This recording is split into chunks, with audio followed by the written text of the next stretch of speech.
Hello guys, मैं और मेरा दोस्त, आपका नाम क्या है? तरुण। तो हम दोनों एक बहुत भूतिया जगह पे घूमने आए।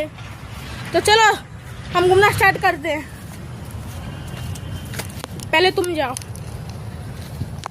भाई भाई यहाँ पे मैंने यहाँ पे कुछ रात गड़ी उसे देखा था। अरे भाई तुम भी क्या बात करते रहते हो? कुछ दिखता है यार।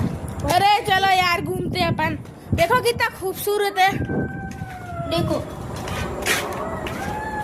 भाई वो कौन खड़ा हुआ है? अरे चिल्ला रहा कौन है? ओ भाई ये भागते हुए कौन आ रहा है? भाई क्या हुआ? भाई क्या हुआ? भाई क्या हुआ? भाई क्या हुआ? भाई क्या हुआ? तेरा देखा ही हाँ तेरा रूम में। चलो हम देखते हैं। हमारी क्लास आ जाएगी। चलो चलो चलो। ये चिल्ला रहा है, डर लग रहा है। कौन है ये? कौन है? बिल्कुल बाहर आ।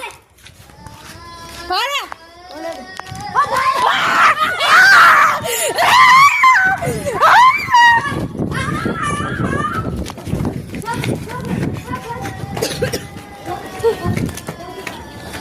तो ચાલ ભાઈ આજે આવા પકડી લે હા સાચી વાત છે તું આનો છે હા મેં આવા દોસ્તાને બી બોલાવી લે નહીં દોસ્તાને નહીં આપણે બે જણા પકડી કોઈને પોલીસ કમ્પ્લેન્ટ જ કરી હે ને એવો આઠમાં ની એ લોકો નહીં આઠમાં ની એ લોકો આપણે પાહું પકડવું હા આઠમાં હો ભાગ જાય ચાલ ભાઈ મોડો જાનો છે